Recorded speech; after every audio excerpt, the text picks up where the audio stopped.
So si Solomon sa kahinaba-haba ng kanyang napakatalinong buhay, ay may mga naipong mga karunungan na iniwan sa atin sa Book of Ecclesiastes, among others. Kasi sinabi niya, ang pinakamabuting gawin ng tao na habang nabubuhay sila sa balat ng lupa ay kumain, uminom, at ma-enjoy nila ang kanilang ginagawa. Dahil maiksi lang naman ang buhay na ipinahiram sa atin ng Diyos dito sa balat ng lupa. Sayang ang panahon, ang buhay, pag inubos sa nega. Because what could be lacking in quantity, kahit hindi ganun kahaba ang buhay sa gusto ng marami, we can compensate in quality. Dapat hindi lang quantity time, kundi quality time ang buhay. So ang sabi ni Solomon, enjoy food and drink, which really means enjoy simple, basic, affordable, attainable pleasures. Pag sinabing food and drink, pwede yung literal, pero pwede mo rin basahin metaphorically na yung mga kaya mo, afford mo, mga simpleng bagay na nakaka-enjoy din naman, huwag mong kakaligtaang enjoyin. Ecclesiastes 2:24, a person can do nothing better than to eat and drink and find satisfaction in their own toil. So kumain, uminom, at magkaroon ng kasiyahan sa pamamagitan ng mga sariling ginagawa sa buhay. Hindi yung ginagawa ng iba. Hindi yung ipinagmamalaki mo, achievement ng iba. Hindi umaasa ka sa food and drink ng iba. Yung sarili mong mga pinagsisikapan, yun daw ang dapat mong enjoyin. At sabi niya, this too is from the hand of God. Yung ma-enjoy mo yung ginagawa mo, dahil maraming tao nagtatrabaho pero hindi nila na-enjoy ang kanilang ginagawa. So para hindi mo bantayan ang buhay, hindi mo antayin o iwasan o katakutan ng kamatayan, maging busy ka sa pag-enjoy ng buhay. Yung mga simpleng affordable, enjoyin. Kung hindi mo kaya yung mga mamahaling enjoyment. At enjoyin mo ang trabaho mo. Bakit? Kasi kailangan man natin magtrabaho lagi. Maraming tao kailangan lagi maghugas ng plato, maglaba, mamalansya, maglinis, maghugas ng kotse, o kaya ay magtrabaho sa mga pabrika, sa mga opisina. Laging nagtatrabaho ang tao. Well, most people anyway. Pero pag hindi mo ina-enjoy yung trabaho mo, di ba sayang ang oras? Sayang ang buhay na hindi ka pala nag-e-enjoy. Dahil kailangan din naman magtrabaho, so kailangan enjoyin ang trabaho. Ecclesiastes 3:12-13, I know that there's nothing better for people than to be happy and do good while they live. So dinagdagan ni Solomon ng perspective yung dapat ginagawa sa buhay to do good. That each of them may eat and drink and find satisfaction in all their toil. This is the gift of God, which really means a balanced life. That we work, we enjoy what we do, and we enjoy the fruits of what we do. Ecclesiastes 8:15, so I commend the enjoyment of life, because there is nothing better for a person under the sun than to eat and drink and be glad. Then, joy will accompany them in their toil all the days of the life God has given them under the sun. Mahalaga, nagtatrabaho, nai-enjoy ang bunga ng trabaho, at nai-enjoy din habang nagtatrabaho, nai-enjoy ang trabaho. How to not worry about the details of life and even of death? Sabi nga, enjoy work. Your work. Colossians 3:23, whatever you do, work at it with all your heart, as working for the Lord, not for human masters. Isa daw yan ang sikreto ng kasiyahan sa buhay, na dahil nasisiyahan ka, hindi mo na tuloy nababantayan ng oras, hindi ka naiinip, hindi ka rin naman nasosobrahang bilis sa buhay, hindi ka natatakot, hindi ka nagkakuran ng oras na mag-isip ng mga kamatayan at mga kinakatatakutan ng tao, kasi ay preoccupied ka with enjoyment and happiness. At para daw mangyari yon, ano man ang ginagawa mo, ituring mong ginagawa mo yan para sa Diyos, ituring mo na yan ay pagluwalhati sa Diyos, ituring mong it's an act of worship, enjoyin mo siya, ma-enjoy ka rin ng mga gumagamit ng yung mga produkto or services, at ma-enjoy ka rin ng mga katrabaho mo, then ang buhay, hindi magkakaroon ng puwang para sa mga pamomroblemang nagpapabigat lang ng loob. So work, not only for income, to please and glorify God. That's what you should do. Work to please and glorify God by working and living as you were designed. How can you Do what you do as if you're doing it for the Lord. Only when you are doing your work according to your giftedness, according to your talent, according to your God-given nature. Kung paano ka dinesign ng Diyos, pag yun ang ginagawa mong trabaho, nag-e-enjoy ka, para ka lang naglalaro at hindi ka parang nagtatrabaho. Ngayon, kung nagtatrabaho ka, tapos para ka naglalaro, tapos kumikita ka pa, di yun ang napakasarap na buhay. Ano man ang ranggo mo, ano man yung trabaho mo. Ang enjoyment sa trabaho, hindi kung ano ang trabaho, kung ano ang ranggo, anong posisyon. No. Ang enjoyment is kung bagay ba yung trabaho mo sa gift sa iyo ng Diyos, sa talent sa ibinigay niya, sa skills, sa personality ibinigay sa iyo. So work to enjoy the fruits of work and to enjoy the work in and by itself. Yun ba parang kahit hindi ka sweldohan, feeling panalo ka? Kasi yung paggawa mo mismo ng trabaho mo, ine-enjoy mo na. Tapos sinweldohan ka pa, di double benefit. Pero kung, halimbawa, sinusweldohan ka, tumutubo ka, kumikita ka, pero hindi ka naman nag-enjoy sa ginagawa mo. Di ang na-enjoy mo lang yung bunga ng trabaho, pero yung trabaho itself, hindi mo na-enjoy. Lugi sa buhay. Kasi lumalampas, dumadaan ang oras na hindi ka nag-enjoy. Proverbs 12:24, diligent hands will rule, but laziness ends in forced labor. At alam natin yan, na para tayo mag-enjoy, we need a certain level of freedom. Freedom from the control of others, although hindi naman pwedeng completely free tayo from that kasi may interaction sa society. But you need a certain level of independence, of autonomy, of freedom to enjoy. And you do that only when you are fruitful, when your work is giving you your needs, para hindi ka umaasa sa iba. Laziness would come from being in the wrong workplace or from doing the wrong work. May mga nagtatanong, bakit po kaya may mga taong pagkatamad-tamad? Siguro hindi pa lang nila natatagpuan o hindi nila hinahanap yung tunay nilang talent, tunay nilang hilig, at tunay nilang gustong gawin. Kaya tuloy wala silang gana. Ano man na ipagawa mo, ang bagal, ang tamad, low quality ang output, kasi hindi sila nagpa-function according to their giftedness. So know what you like and enjoy. And find, then do what you like and enjoy. Para yung buhay mo hindi masayang ang pahiram na oras ng Diyos. Ecclesiastes 11:8, however many years anyone may live, let them enjoy them all. Lahat daw. Gaano man kahaba ang ipahiram sa iyong buhay, enjoyin mo ang bawat taon, bawat buwan, bawat linggo, bawat araw, although hindi naman siguro posibleng perfectly every day, every week, every month, nag-enjoy ka every year. Pero dapat yung batting average mo, there's more enjoyment than suffering. More fun than paghihirap ng loob, paghihirap ng katawan, at mga kung ano-ano mga stress. Pero magagawa ngayon kung fruitful ka, may ma-enjoy ka tuloy, at fruitful ka kung you are working according to God's design. If you are faithful to the personality and personhood that God gave you when God created you. And the Bible tells us that you were created, I was created, all of us were created wonderfully, fearfully. So, kailangan daw ma-enjoy mo lahat ng mga taon. So, yung bata dapat mag-enjoy ng childhood. Dapat yung matatanda, payagan nila yung mga children to enjoy their childhood.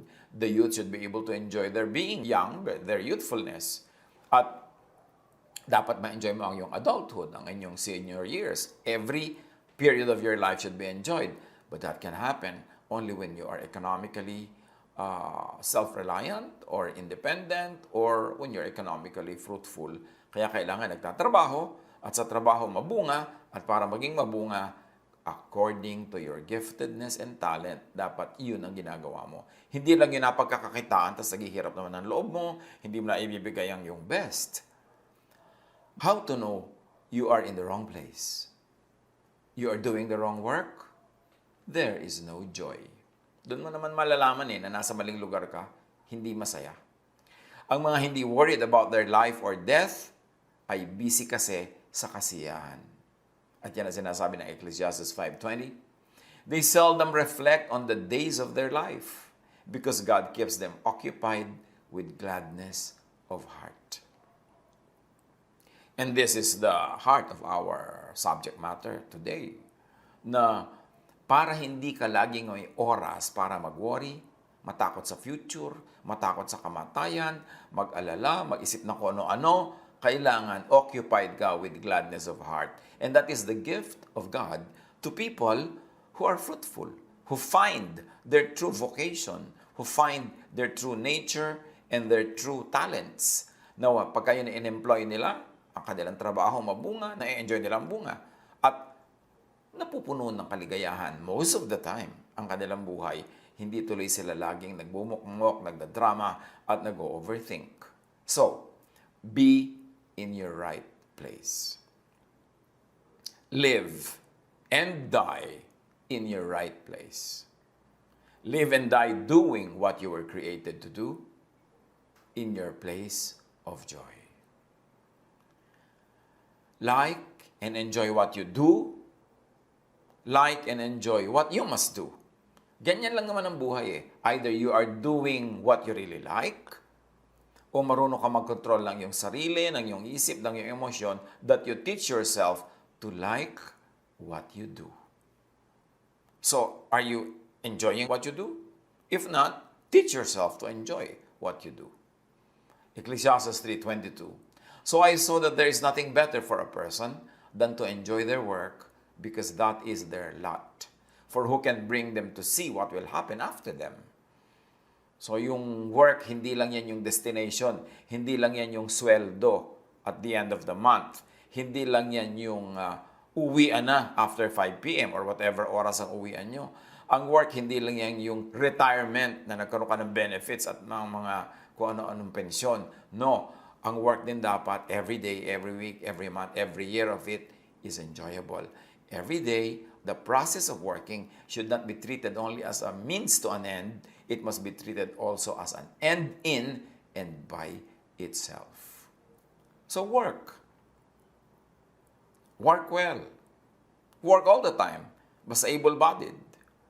Ecclesiastes 2:10, I denied myself nothing my eyes desired. I refused my heart no pleasure.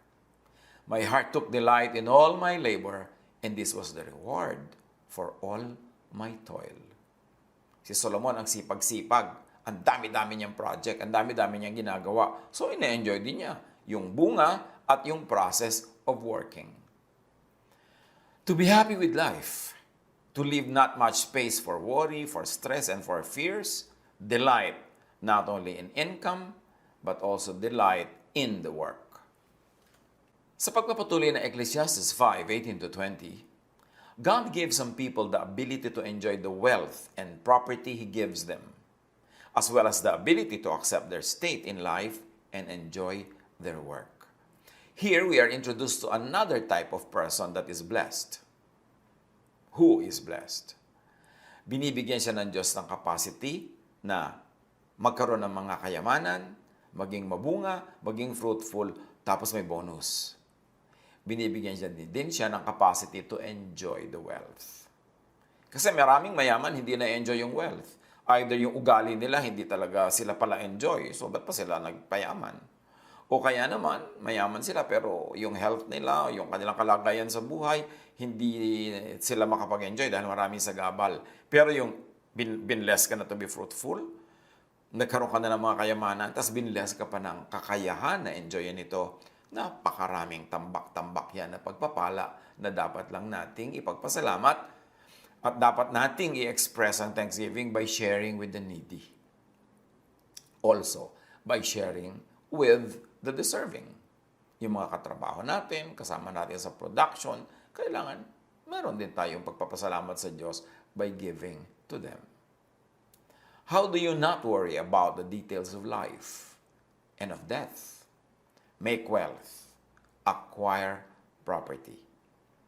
Uso kasi sa maraming conservative religiosity, minamasama yung may wealth ka, may property ka, pero ang Diyos ang nagbibigay ng lahat ng yan. The earth is the Lord's and everything in it.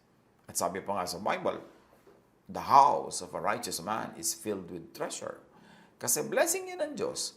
Hindi dapat na ikahiya, hindi dapat ika-guilty, at lalo namang hindi dapat na itago. Kailangan ipagpasalamat natin sa Panginoon. Proverbs 10:4, lazy hands make for poverty, but diligent hands bring wealth. So, hindi lang minimum wage, ha? Wealth. So, huwag tayong masyadong makontento agad na wala pa tayong effort, wala pa tayong na-enjoy, kontento ka na. Tapos yung mga anak mo, mga mahal mo sa buhay, hindi mo mabigyan, hindi mo matulungan. Kailangan maghanap ng tunay na mabungang gagawin para marami tayong kasangkapan sa pag-enjoy ng buhay at sa pagtulong sa kapwa sa paggawa ng mabuti. Proverbs 19:4, wealth attracts many friends, but even the closest friend of the poor person deserts them. So if you want to enjoy company, you're a people lover, you want people to be around you, well, mas madaling magkaroon ng maraming tao sa paligid kung tayo ay may mga kayamanan. Kung tayo ay may kakayanan, kung may kaya. Kasi sino naman talaga ang gugustuhin sumama sa'yo lagi kung kailangan ka laging ilibre, kailangan ka laging ipagamot, kailangan ka laging pakainin, damitan, kailangan ka laging tustusan. Siguro nanay mo lang at tatay magtsatsaga ng ganun. Kumisa nga kahit asawa hindi nagtsatsaga that much Kaya ang mahalaga nga sa buhay is to be productive, to be fruitful, para mas madali sa mga tao na makitungo sa atin. Work well as to receive wealth and property from God. God gives wealth to those that please Him, that obey moral law, and obey and operate by natural law. What do we mean by that? Marami mga tao kasi religiously, they could be called righteous. Pero bakit? Parang hindi blessed. Hindi blessed materially, hindi blessed emotionally, hindi blessed socially, pero very righteous by the standards of religion. Kasi maraming religious laws or marami tayong tinuturing na religious righteousness, imbento ng tao, dinevelop ng religion, pero hindi laging guaranteed na galing sa Diyos. Pero ang natural law, because God is the author of nature, nakakatiyak tayo na galing yan sa Diyos. So halimbawa, may taong hindi naman relihiyoso, pero ang unlad-unlad ng negosyo. Tapos merong tao relihiyoso, wala, nalulugi, nagsasara ang negosyo. Bakit ganun? Magtataka ang marami. Kasi ang righteousness na sinasabi, hindi lang lagi ang religious righteousness. To obey natural law is righteousness. So halimbawa, kahit hindi ka masyadong relihiyoso, pero ang galing mong dumiskarte sa negosyo, ang galing mong mag-pricing, mag-marketing, ang galing mong mag-source ng mga raw materials, ng product, ang galing mo sa customer relations, di righteous ka in terms of natural law. Because natural law tells us na kung magaling ka magnegosyo, maganda ang product, magaling ka mag-handle ng mga tao, tatangkilikin ka, aasenso ka. So righteousness yon by natural law. At sa pag-unlad sa buhay, magandang righteous ka by your religious standards, pero huwag mong kakalimutan yung natural law. Yung hindi ka naman nag-i-improve ng product mo, tapos dadaanin mo sa prayer and fasting, akala mo pwede na yon, nagtataka ka tuloy pag nabigo ka.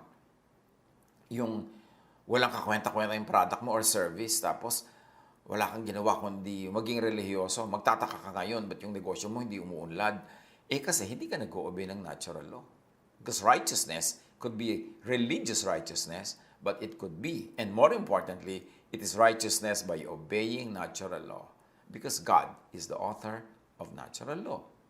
Ecclesiastes 7:15, in this meaningless life of mine, I have seen both of this, the righteous, at tawagin natin yung by religious law, the righteous perishing in the righteousness, and the wicked, tawagin natin yung wicked by religious law, but probably righteous by natural law.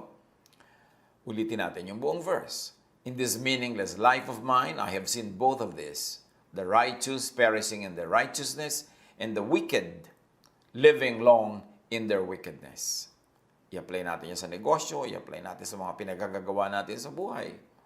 At Ecclesiastes 8:14 says, there is something else meaningless that occurs on earth. The righteous who get what the wicked deserve, and the wicked who get what the righteous deserve. Pwedeng yan na actual moral wickedness and righteousness, pero pwede rin yan nabasahin na wickedness in terms of not obeying natural law. How do you not worry about the details of life and even not to worry about death because you don't have too much time to talk about it or to think about it? Accept your difficult state in life without complaining. Siyempre, lahat dumadaan sa hirap, dumadaan sa mga challenges. Accept what you cannot change. Change only what you can, but what you cannot change, you accept, at least for the time being. Job 3:18, captives also enjoy their ease. They no longer hear the slave drivers shout. So kahit man daw ikaw ay maging bihag, ikaw man ay saan malagay, meron pa ring ligaya dyan kung hahanapin mo talaga yon. Ecclesiastes 7:14, when times are good, be happy. But when times are bad, consider this. God has made the one as well as the other. So para hindi ka masyadong nagsesentimiento, nagmumukmok, natatakot, nai-stress, nag-overthink, kung good times, mag-enjoy. Kung bad times, hanapan pa rin yan ng may enjoy. At yung hindi mo maiiwasan, tanggapin ang nangyayari, huwag labanan ng labanan kung hindi naman kayang palitan. Kasi sabi nga, Diyos din naman ang nagbibigay niyan. Hindi yan makakarating sa iyo kung hindi pinayagan ng Diyos. Accept your privileged state in life without needless guilt kung nagkataon naman na ikaw ay privileged. Accept your difficulty and hardship kung doon ka naman napa-assign today. Hindi naman laging ganyan ang assignment. Naiiba-iba naman yan sa paglakad ng panahon. Ecclesiastes 5:20, yung daw mga taong blessed, they do not worry about how short life is because God keeps them busy with what they love to do. Paulit-ulit yung tema that you do something but you love it and therefore you are happy, wala ka masyadong time for drama. Be and keep busy doing what you love to do. Pagtatanong ko minsan yung iba, paano yan yung trabaho ko po, hindi ako enjoy. Gumawa ka ng paraan na makawala sa trabaho na yan, maghanap ka ng ibang trabaho, mag-imbento ka, o mag-self-employed ka, o kung talagang hindi mo maiwasan yan, at least for the time being, turuan mo ang sarili mong tanggapin yan, enjoyin yan, at maging masaya ka. Kasi blessing yan ng Diyos. Kung hindi masyadong malinaw na blessing, ikaw ang magpalinaw at gawin mo sa sarili mo yan na blessing. Kailangan busy ka doing what you love to do. Kaya mahalaga nga, sa pag-aaral pa lang, pinipili mo na yung career na patungo doon sa talagang gusto mong gawin. Hindi patungo doon sa madaling ma-employ, madaling magkatrabaho, yung malaki ang sweldo. Tapos hindi ka naman masaya. Kailangan nandun ka sa masaya ka. Why? Kasi pag masaya ka, magiging productive ka. At pag productive ka, pagkakaperahan mo rin yan. Yung ginagawa mong trabaho na sa tingin ng mga matatanda. Kung minsan, pag gusto mo mag-aral ng ganito at ganun, tanong nila, ano magiging trabaho mo? Paano ako susweldo? Kasi siyempre, hindi naman laging malawak ang exposure nila sa lahat ng mga bagay-bagay. Pero pansinin ninyo sa mga kakilala nyo, mga kaibigan, mga kababata, kung sino nagyamanan. Madalas pa ngayon mga school dropout eh. Madalas yung may mga street smart. No? Tapos yung madalas yung mga honor-honor. Well, nagkakaroon naman sila ng trabaho, nagkakaroon naman sila ng vocation, pero hindi nagiging outstandingly tipak ang kita nila. Madalas ganun, hindi naman laging ganun, meron ding exceptions. Kasi usually, yung mga dropout, yung mga mahilig mag-imbento ng gagawin, yung mga creative, yun ang nakakagawa ng talagang gusto nila. Sila ang tuloy yung nag-a-achieve at sila yung nagkakaroon ng wealth. Do not be busy watching other people's lives. Gusto mo maging miserable? Lumungkot? Mainis? Magalit? Panoorin mo ang buhay ng kapwa mo. Bantayan mo ang kanyang pag-asenso, kainggitan mo, pagchismisan ninyo. Don't do that. Pagka ganyan, magiging miserable ka. Pag miserable ka, matatakot ka sa kamatayan, maiisip mo ang buhay, kung ano-anong nervyos ang papasok sa buhay mo. Do not be busy watching other people's lives, comparing your life with other people's lives, and then don't be busy with jealousy and envy. Kakainin ka niyan, sisirain kang parang kalawang. Job 5:2, resentment kills a fool, and envy slays the simple. Pagka ikaw ay nagagalit sa magagandang kapalaran ng iba, nagagalit ka sa kanilang pag-asenso, naiinggit ka, sinisira mo ang iyong sarili. Proverbs 14:30, a heart of peace gives life to the body, but envy rots the bones. Sabi nila, isa daw sa mga pinakamahirap na sakit ng katawan ay yung sakit ng bone.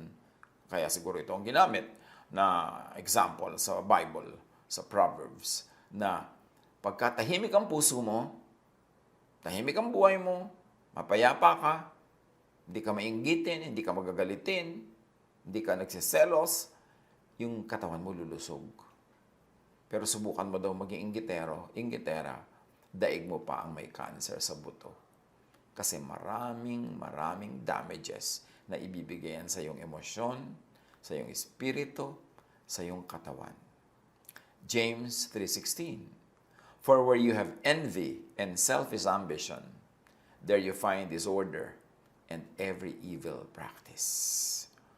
Kahit sa ang profesyon, kumisan nga kahit sa ministry pa, yung mga naiinggit sa mga mabunga, sa ministry, o sa work, sa profesyon, gumagawa yan naman kung ano-anong mga kabalbalan na nakakasira sa kanila rin, nakakasira sa kapwa, nakakasira sa kanilang pagkatao. Kasi pag may inggit, ang tao nabubulag at nakakagawa ng napakaraming mali. Do not be busy plotting against others, plotting and engineering events.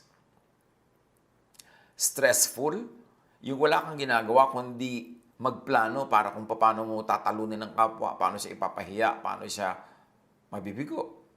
At mahirap din yung plano ka ng plano kung paano si Maria ay magkikita sila ni Mario mamaya sa buwan ng Mayo, sa araw ng Linggo. I-engineer mo yun para mangyari, nakakapagod yun.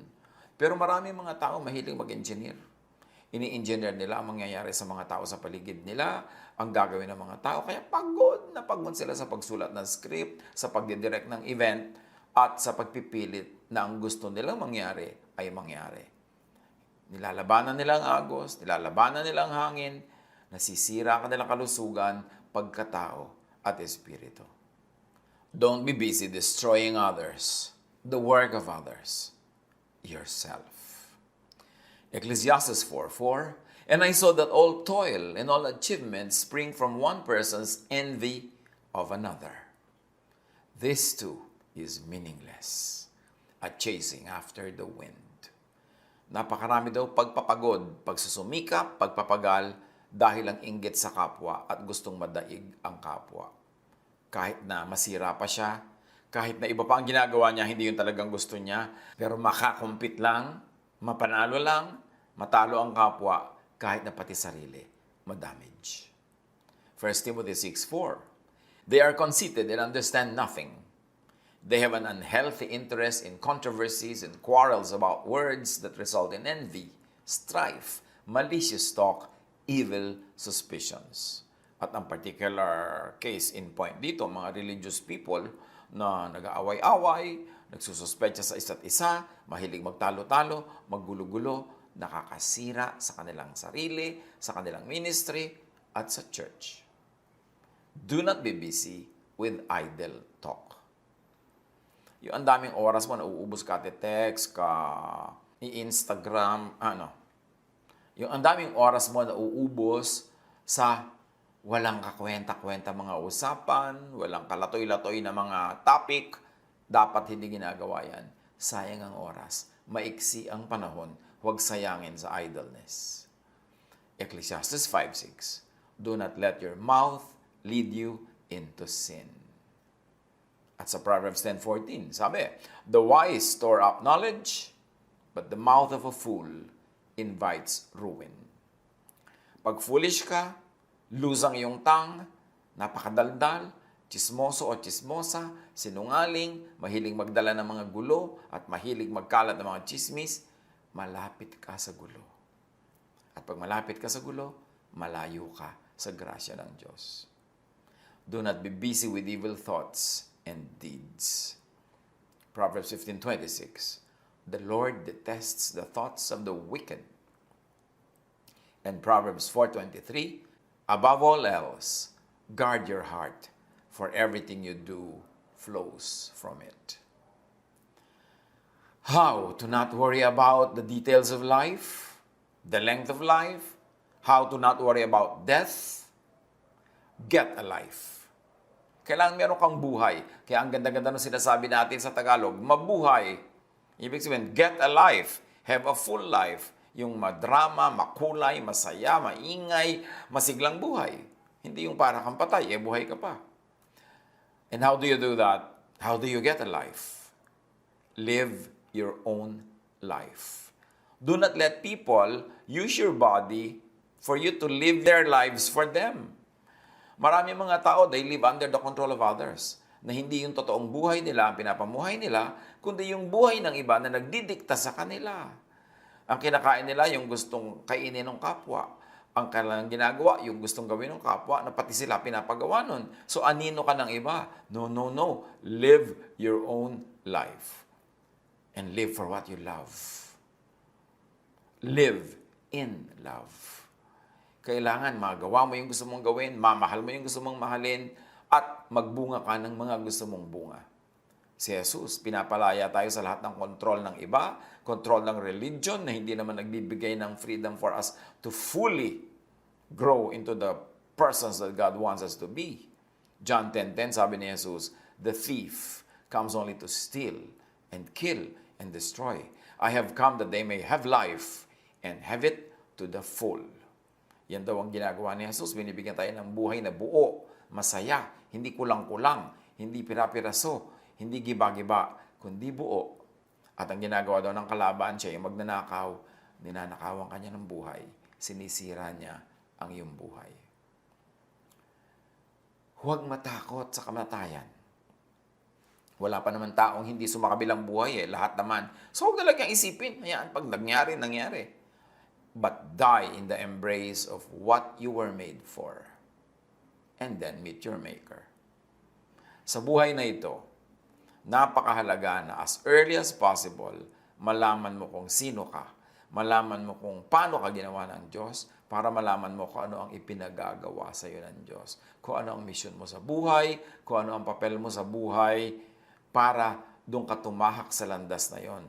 Kasi yung landas na itinalaga ng Diyos, yun ang landas na punong-puno ng pagpapala, ng kasiyahan at kagalakan sa buhay. Para huwag magkaroon ng space para sa pag-alala, sa takot, at sa mga stress, at sa mga kung ano-ano pang mga guni-guni, be filled with happiness. Be filled with work that makes you happy and makes other people happy too. And be filled with all the fruits of good work. Then marami kang may enjoy, magiging busy ka sa mga mabubuting bagay, hindi ka manonood ng buhay ng iba, hindi mo tatanghuran ng iba, hindi ka magiging mainggitin at maseselosin kasi meron kang sariling buhay. So enjoy every day and then meet your Maker. Pag isip-isipan natin ito, yung buhay ba natin ay talagang yun ang gusto natin o nasa ilalim lang tayo ng anino ng iba? Yung trabaho ba natin, yun talagang gusto natin gawin o na-trap na lang tayo doon kasi kailangan natin yung kita. Marami tayong bayarin. Pero kailan ka kakawala para magawa mo talaga yung gusto mo?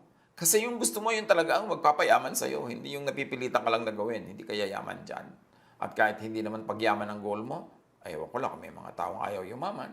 Pero kung gusto mo ordinaryo lang, pero marami ka pa rin kailangan para makapamuhay ka ng ordinaryong buhay. Kasi kahit ordinaryong buhay, kakain, iinom, may babayaran. So, kung natrap sa mga trabaho, mga propesyon na hindi talaga yun ang palagay mo ibigay sa iyo ng Diyos, hindi ka ginawa ng Diyos para dyan, mag-ipon-ipon para makalipat ka sa gusto mong gawin at sa transition period, may kakainin ka pa rin.